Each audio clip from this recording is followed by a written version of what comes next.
Mans Classique, c'est 24 heures de course avec cette nuit une invitée surprise, la pluie. Est-ce que ça va arrêter la Ferrari 312P conduite par Frank Stiefler? Hi, good evening. Hello, hello. How are you feeling about the rain and the car, obviously, because it's an extraordinary car? Well, in general, it's a huge honor to be here. Le Mans Classic, always a huge pleasure. And there's so many beautiful cars, but competing in a Ferrari is something special as well. Revving up to 11,000 revs, it's amazing to go down the Honnêtière. And yeah, it's even more challenging if it starts to rain. You don't know what to expect, but that's for all the same. And we will see how it develops. Thank you so much and good luck with the rain. Yeah, thanks a lot. C'est parti pour les courses de nuit au Mans Classique.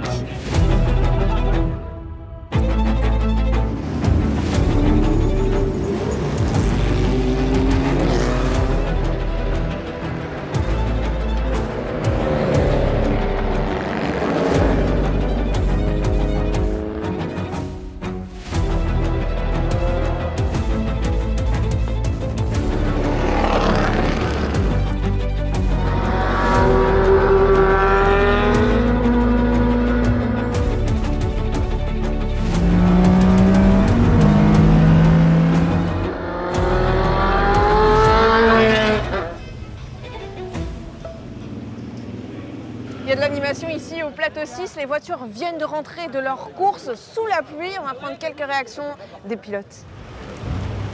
On a roulé ce matin sous la drache. Ouais, c'est un peu de la luge. C'était une sacrée expérience. Je ne regrette pas d'avoir roulé ce matin. Bon, un petit café pour se réchauffer après cette course sous la pluie là. Oui. C'est important? Non. Non. En fait, non, ça allait bien. L'adhérence n'est pas si mauvaise que ça. Comment ça s'est passé la course? Eh bien, la voiture, déjà au départ, n'a pas voulu démarrer. Et arrivé dans les stands, elle a démarré.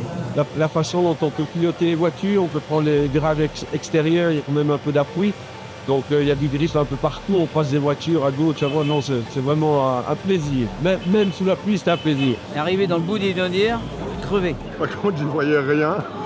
Chaque fois qu'il y a un proto qui passait, c'était la douche. Je suis rentré au stand, on en a profité pour regonfler. Et c'est reparti.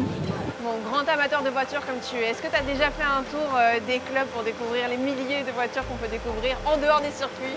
Mais c'est le problème, c'est que quand on vient ici, on a envie de tout voir. Et donc chaque fois qu'on arrive à un endroit, on dit « Ah, ça, il faut que j'aille voir demain ». Et puis le week-end passe, les essais, les courses s'enchaînent, et on n'a pas le temps. Donc je reviendrai, c'est sûr, je reviendrai. Non mais attends, t'as pas besoin de revenir, t'as juste regardé ces images qu'on a tournées hier, en plein soleil, elles sont magnifiques.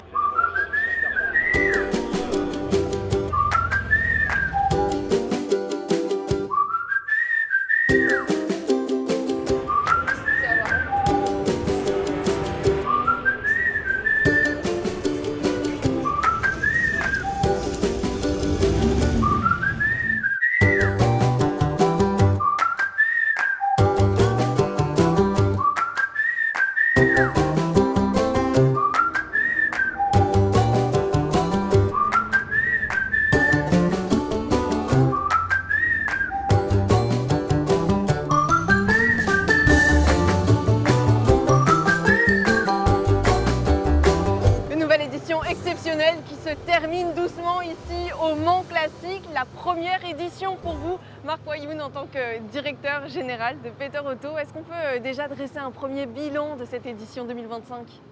Une édition 2025 qui tient toutes ses promesses, qui a battu tous les records de fréquentation. On a compté 238 000 visiteurs pendant les 4 jours. On a eu 700 voitures en piste, 1000 pilotes. On a eu presque 100 jeunes enfants qui ont fait Little Big Mans et qui vraiment ont adoré cette première expérience de pilote en herbe des 24 heures du Mans. On a eu un village rempli avec beaucoup d'animations, des concerts, 8500 voitures de club, le plus grand musée à ciel ouvert. Voilà, une édition de tous les superlatifs et vraiment avec beaucoup de spectacles, beaucoup d'actions sur la piste. Parfois même peut-être un peu trop parce qu'on a eu de la pluie, on a eu des conditions un peu dures pendant la nuit, mais le soleil est de retour, donc tout va bien. Merci beaucoup Marc pour ce premier bilan. Quant à nous, on se retrouve non pas dans 2 ans, mais déjà l'année prochaine, début juillet, pour assister au Mans Classic Legend. Rendez-vous en 2026.